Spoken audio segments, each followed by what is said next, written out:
Red October's back at Team Toyota.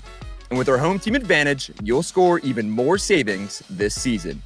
Choose from our winning lineup of new Toyotas, Corollas, Camrys, RAV4s, and Highlanders, all in stock for immediate delivery. Or shop over 200 certified used Toyotas with MVP pricing to deliver quality and value. And when it comes to service and collision repair, our team gets you back in the game fast. Visit us in Langhorne, Princeton, or Glen Mills, or online at teamtoyota.net.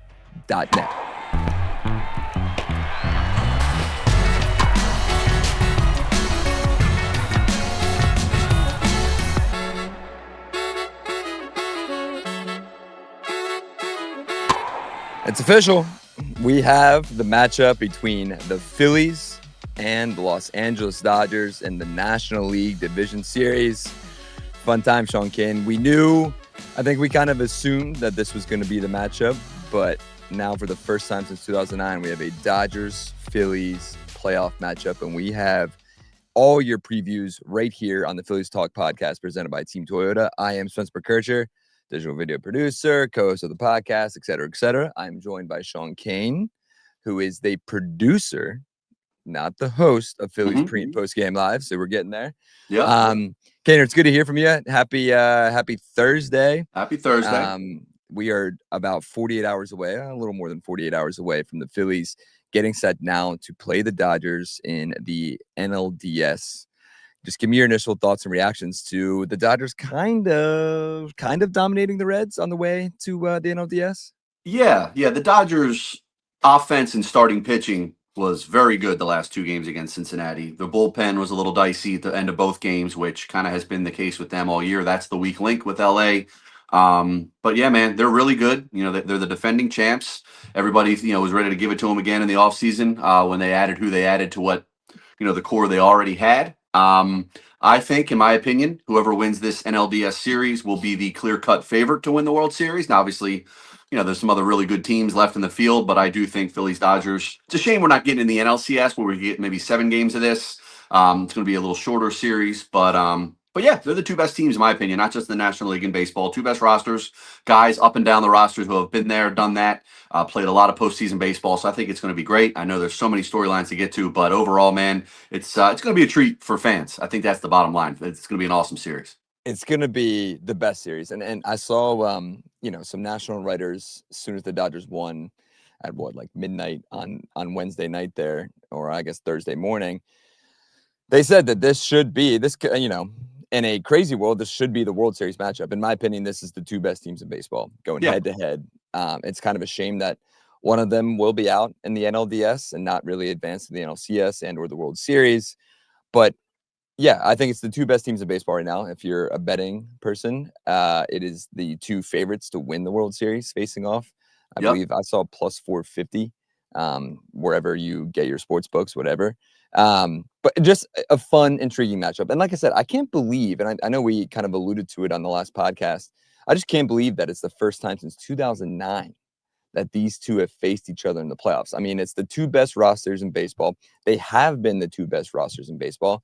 And whether it was the Dodgers getting eliminated in 2022 before the NLCS by the Padres or the Phillies, falling short in 2024, not facing the Dodgers in the NLCS last season, they've kind of avoided each other in the playoffs. But now we have a really fun matchup between some of the best stars in the game. And it starts on Saturday with Christopher Sanchez on the mound for the Phillies against Shohei Ohtani for the Dodgers in his first ever playoff start. I mean, I have my opinions, and we can dive into maybe Shohei first, but I'm going to say this right away. Good luck to Shohei on Saturday. Whatever time, whether it's 6:08, 6:38, good luck to Shohei on the mound because that place is going to be reckless. Yeah. Oh, it's going to be loud. It's going to be what we expect it to be. It's going to be raucous.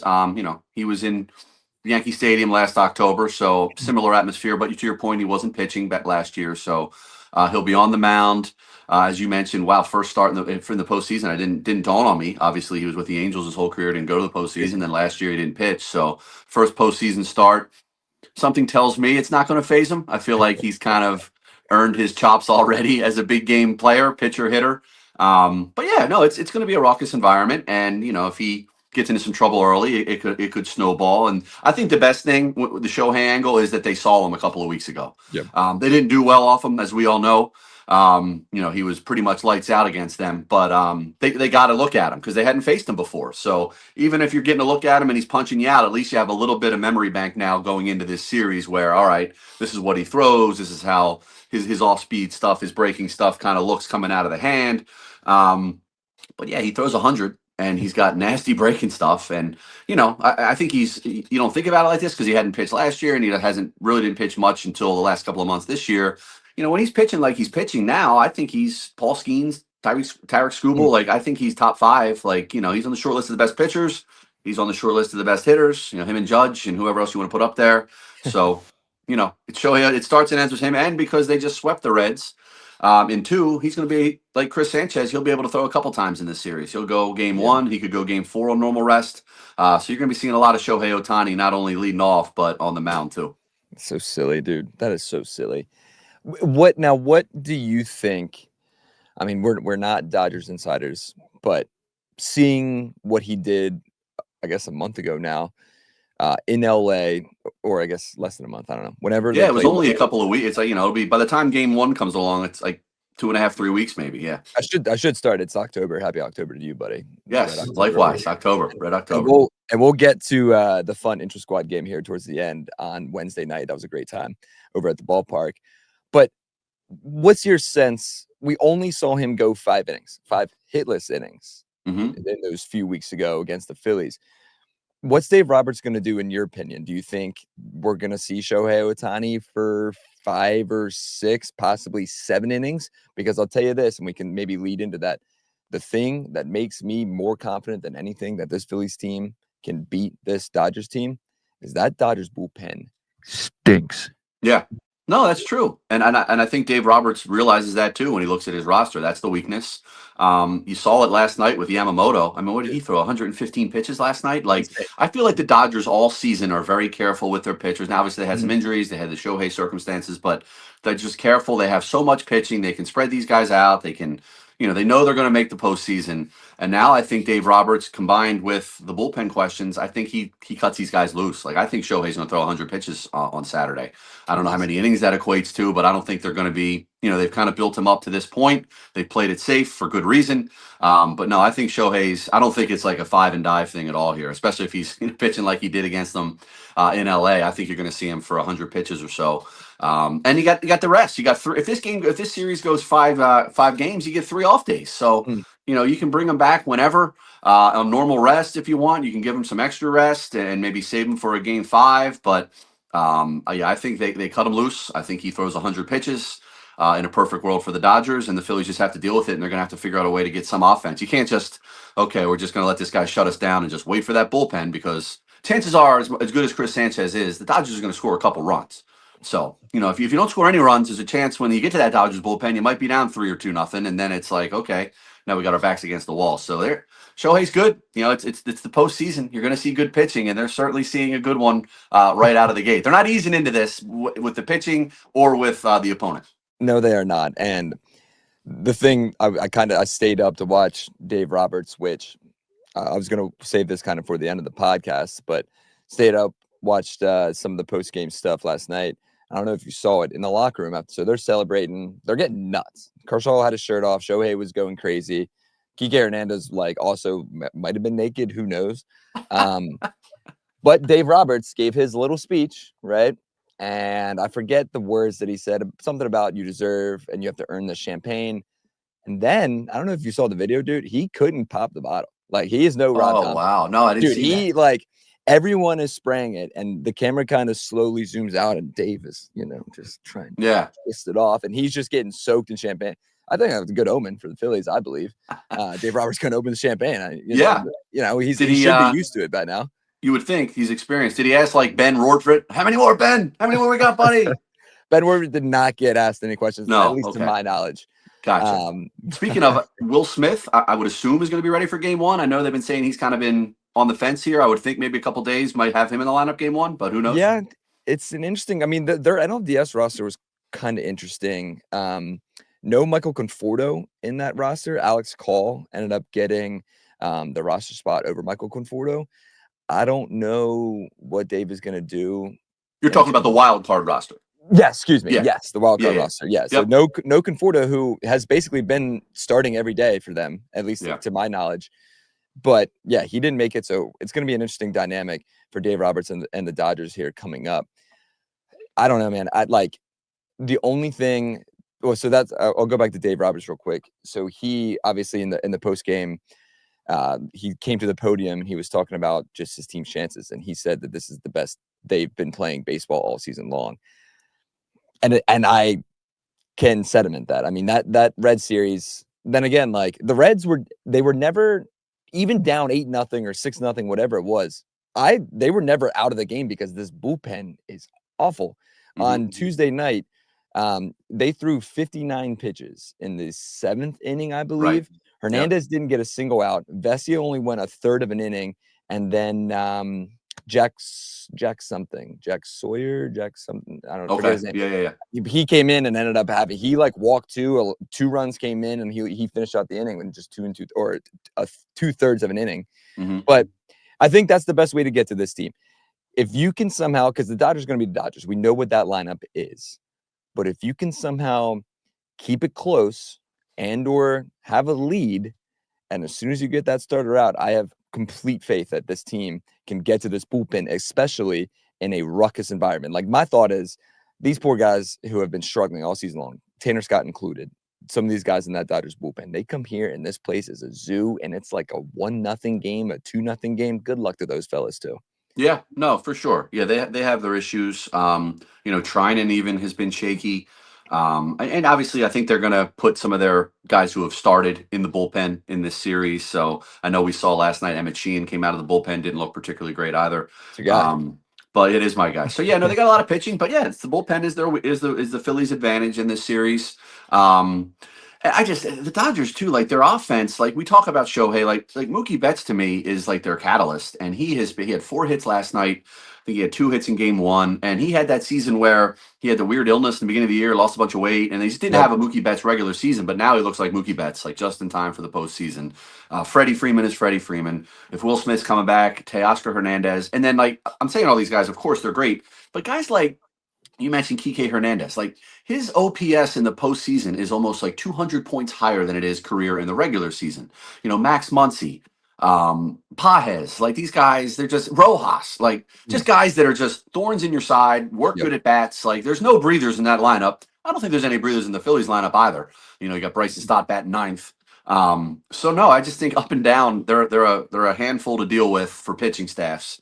So that offense to me is obviously very, very elite, star power, but also guys that you may not be game planning for that could sneak up and beat you. Hey, T-Mac, another great day, best fans, the best city. How lucky are we? It doesn't get much better than this. But I got to tell you, our guy missed a lot of the game last night. I think he missed almost a full inning going to the bathroom. Yeah, I noticed. I mean, he said he kept feeling like he had to go, and then nothing would come out. I think he went back 3 times before the 7th inning. Now, that's more than just having too many beer bats. Nope, it sounds like BPH. It's more common than you think. Well, it's time to stop holding it about prostate health. Good thing we've got our friends at Temple Health who are way smarter about these things than we are. Let's let the doc explain. So, Doc, what's going on with our guy? Sounds to me like he's got this problem called BPH, benign prostatic hyperplasia. It really means that guys just have trouble peeing. But there's a solution to it, right? Yeah, absolutely. At Temple Health, there are doctors that really specialize in BPH. Aquablation is one of those things that we offer that many people don't, and other things like prostate enucleation as well. Both of them are minimally invasive that really help guys. And for most patients, they come out of it feeling fine. Yeah, I think most patients have a really simple recovery that's straightforward. Well, that's a big win, because it's better than going to the bathroom a dozen times during a ball game. Oh, absolutely. These results for guys are long-lasting. Let's face it, prostate health shouldn't be keeping guys out of the game. Hey, I ran into our guy again.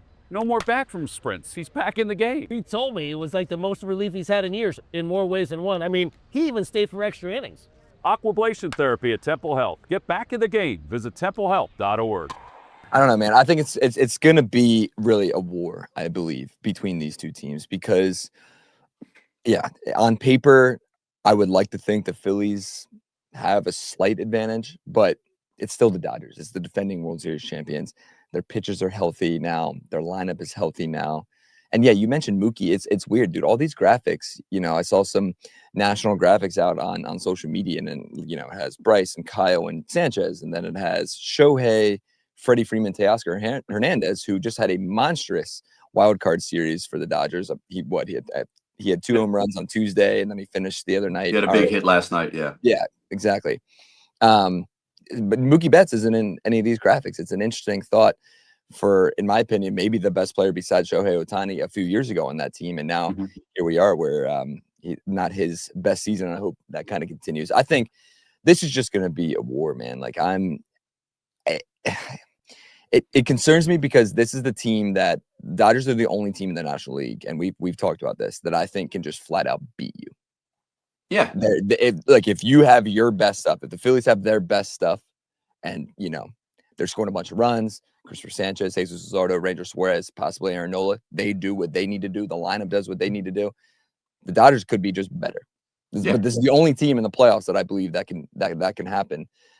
We look at some of the head-to-head this season. So the Phillies took 4 of 6 from the Dodgers. However, the Dodgers scored 28 runs in those 6 games. The Phillies only scored 27. So the Dodgers outscored them by 1 run over those 6 games.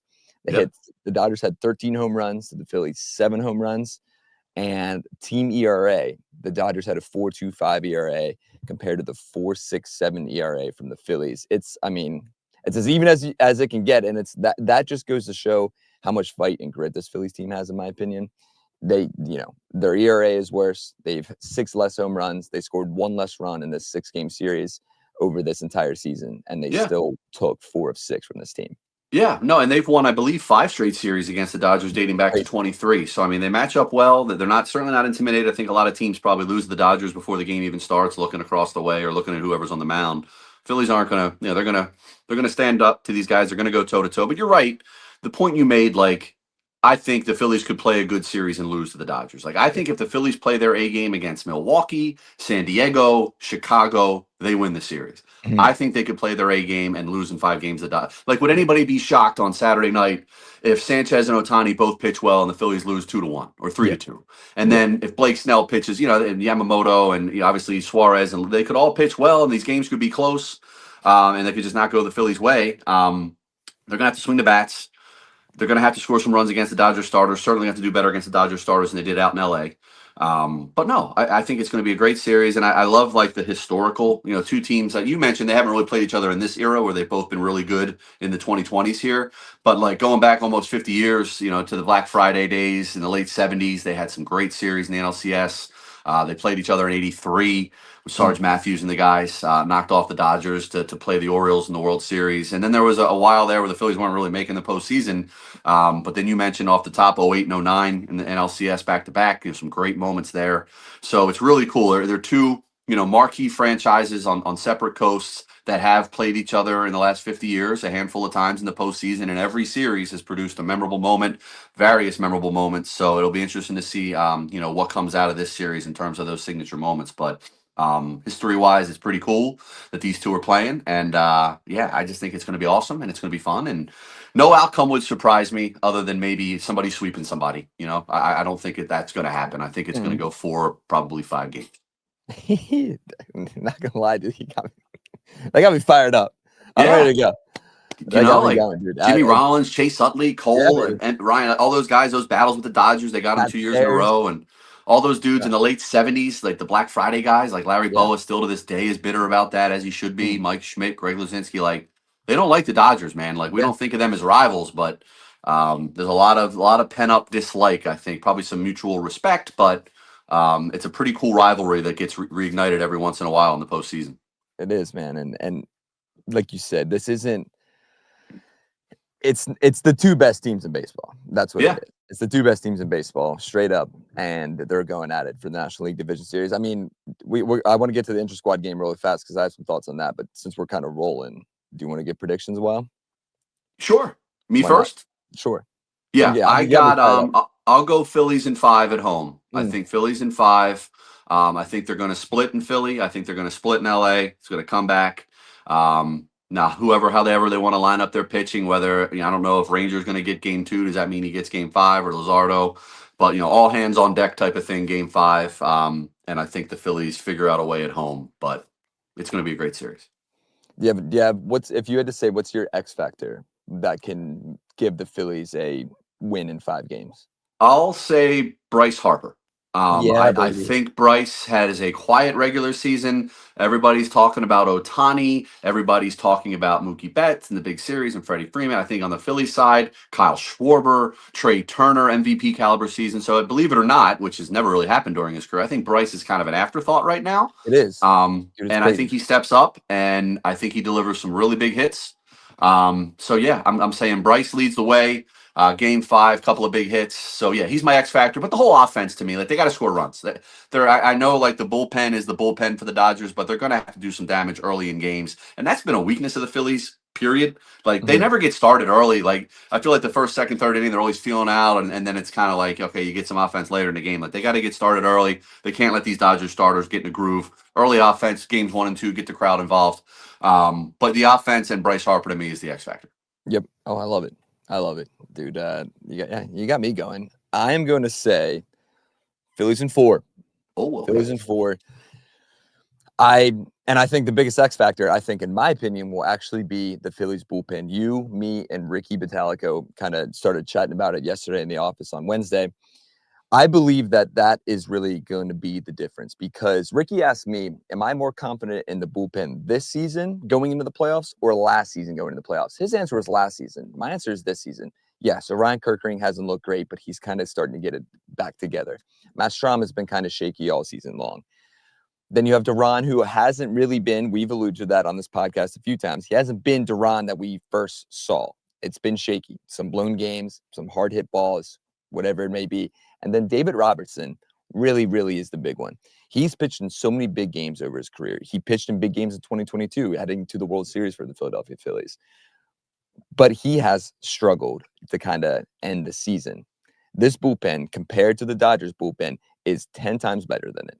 If you can give me Christopher Sanchez, you give me Jesus Luzardo, you give me Ranger Suarez for 7 innings, and you trust Matt Strahm, David Robertson, Ryan Kirkering, and Jahan Duran, some combination of those guys, that's where it's going to be big. If they're huge, and I have as much confidence as I do in them going into this as they should have, I think the Phillies take this in 4, because I think the bats will warm up. I love your Bryce Harper X factor, and this should lead to a Phillies, hopefully, in 4 games. But it's going to be fun. I think they take the first 2 here. They lose game 3 in LA, and then we have chaos here in NBC Sports Philadelphia, because game 4 would be Thursday night. You know what else is Thursday night, Sean Kane? Eagles Giants, right? And a Flyers game? And the Flyers season opener. Yeah. A lot going on Thursday. Could be a lot going on in a week from today on October 9th. But if that gets there, we'll get there. 2 quick points on your bullpen stuff. Agreed. Interested to see if Duran goes multiple innings in this series with the off days, if they get in a pinch. Maybe not multiple, but do they go to him for 4 or 5 outs if necessary? And also interested to see who pitches 2 and 3. Like, for argument's sake, say they want to go Luzardo game 2. To me, if Rangers game 3, he's available out of the pen Saturday night in game 1. I mean, you know what I'm saying? Like, game 3 isn't until Tuesday. Game 3 isn't until Wednesday. Game 2 is Monday. So if Rangers not starting till Wednesday, he can absolutely come in to face a lefty or 2 in the 7th, 8th inning. If you need it, obviously you got Strahm, you got Tanner Banks, but you could use another lefty out there. And I think Rangers been there in the postseason. He's done that. Yes. If Rangers game 3, I think he's available in the pen in game 1, and I think Rob Thompson trusts him to come out of that bullpen in the 6th, 7th, 8th inning and take down a high leverage out or 2. That's my bullpen thought. I love it, dude. I mean, it's a thought. It really is, because I think, and Rob Thompson's set for this. Rob Thompson has all these same thoughts that you and I are having. At least I'd like to think so. But that would be such an intriguing storyline if you have Ranger Suarez come out of the pen, kind of piggybacking off Christopher Sanchez, because I think Sanchez is going to go out there and shove. We've seen him when the brights come on, or when the lights come on bright. Yeah, whatever. When the lights come on bright, Christopher Sanchez has performed, especially when this crowd is going to be as crazy as it is, and that's what's going to be really exciting. But that's a fun little thought. I haven't really thought about that, because Tanner Banks, Matt Strahm, I don't know. I mean, if you have plenty of time to rest. So let's lead to that real quick, because I just want to hit this, and we got to wrap up and get going. Jesus Luzardo in the intra-squad game on Wednesday. 3 innings, 9 strikeouts. All 9 outs came with the strikeouts. He allowed 2 hits. Intriguing to me, the big thing, too, was your X factor, Bryce Harper. 3 for 3, 2 singles and a home run off Walker Yeah. Buehler. One, I just want to say real quick, shout out to the Phillies fans. Shout out to the Phillies. Over 31,000 people there. We went over there, and I felt like I was in an actual game in like the middle of April. Kind of chilly, beautiful outside, perfect weather, and the bank was packed and it was loud. The only thing that kind of rubbed me, it didn't really rub me the wrong way. I wish there was more juice.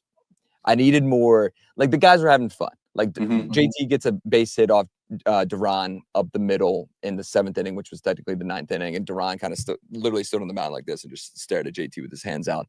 Right. But the guys were having fun. Bryce and Stott were having fun. Bryce and Trey were having fun when they were, on first base together and whatever. But there was no juice in I needed like a playoff feel. I needed the fans to like get into it a little bit more. I needed Fanavision to kind of get everybody going because I just didn't want it to feel like you were going through the motions. And in my opinion, it kind of felt like that. Yeah. Because I feel like if you want to simulate this to the extreme extent, bring the playoff energy. Give them towels. Hell, I don't care. Yeah. Give them the red towels or tell people to bring them if you have them. Regardless, a really cool thing because I ended up talking to some fans for our fans' take. And, for some people, that is the last time in 2025 at Citizens Bank Park. It was a really cool thing. And people said, for $10, I talked to this one lady who said, she's never sat anywhere up besides the nosebleeds. And she was in the Diamond Club for $10. Like it That's was awesome. Really cool. She's like, I've never been that close to the field. And, it gave me goosebumps. It's great. It was really cool. No, really, really cool. Yeah, it was great, man. And so basically all that to saying Jesus Luzardo, he touched 98. I think we're going to see Jesus Luzardo touch 100 at some point because we've seen him bring that juice, and I could see that. Is he your game 2 starter as we wrap up? I mean, I think the way he's pitching, I would call him your second best starter right now. Ranger was kind of up and down at the end of the year, but I don't doubt. The reason I think you could see Ranger in game 2 is to break up the hard throwing lefties. Yeah. You get Sanchez in 1, Luzardo, similar, throws hard. Obviously they both have great secondary pitches. Maybe you go Ranger in game 2 to kind of break up the look for the Dodgers hitters, a guy that's not throwing as hard, a little more crafty guy, worked both sides of the plate in Ranger. Neither would surprise me. And then I'll say the same thing. If Luzardo's game 3 on Wednesday, I think he's available out of the bullpen to come in and throw 99, 100 miles an hour to some left-handed hitters with that sweeper. So Luzardo has been pitching great. I think he's right. I mean, he obviously had that game 1 start against the Phillies in that Marlins wild card series, which didn't even really feel like a postseason series. I mean, the Phillies played great and the crowd was great, but this to me is like his first taste of here we go. This is October. I'm part of the home team here.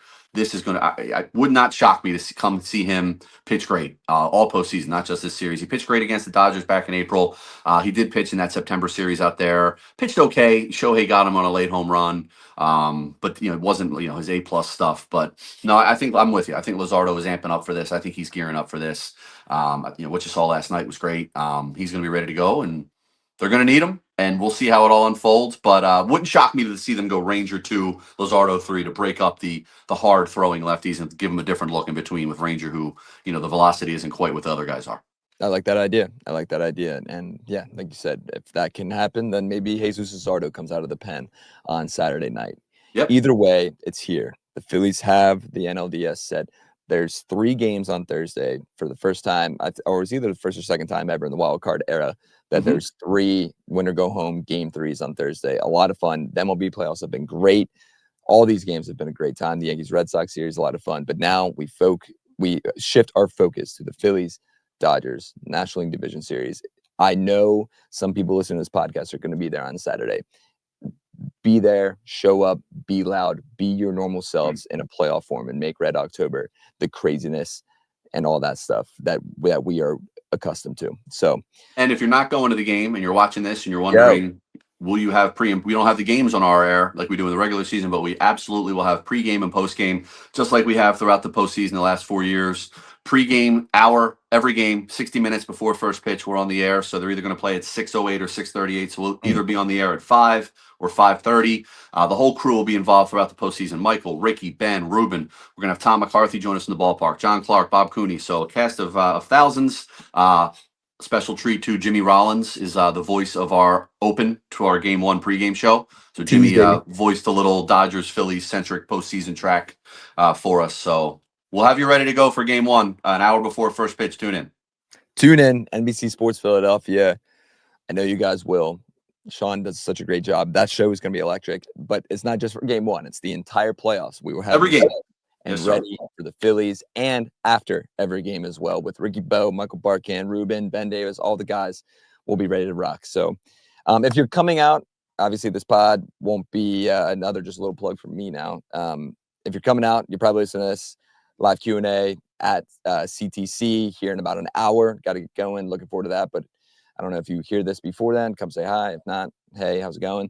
But yeah, we'll be ready to rock. I'm off this weekend. I'm heading to Gainesville. I head to Florida every year. This just happened to be the time. So kind of thankful that I got the time off, but I will be missing a podcast on Saturday. But I believe we talked about it. Sean Kane will have you covered with either special guests from Ben Davis. Yeah, we'll have a special guest joining me after. But yeah, I think it's fair to say we're going to have a podcast after every playoff game. Yes, sir. After every playoff game, we'll be there. And yeah, Spence won't be here this weekend, but I'll have a special guest joining me after Game 1. Hopefully, we'll be talking about a big Phillies Game 1 win. And I'll be a few beers deep because the Gators play Texas at 3:30. Go Gators! They play Texas at 3:30, and like you said, the Game 1 will start at 6:08 or 6:38. So I'll just be leaving the swamp and finding a TV and sitting my tiny little you-know-what down and watching this Game 1 of the NLDS between the Phillies and the Dodgers. Phillies in 4, Phillies in 5. Either way, hopefully we'll see them in the NLCS. But thanks for listening to the Phillies Talk podcast presented by Team Toyota. I am McKercher. Thanks again to Sean Kane. You'll hear from Sean and a special guest after Saturday's hopeful win after Game 1. And then we will talk on Monday after Game 2. And hopefully we're talking about a Phillies 2-0 lead. That'd be kind of sweet. So thanks for listening. We'll talk to you guys soon.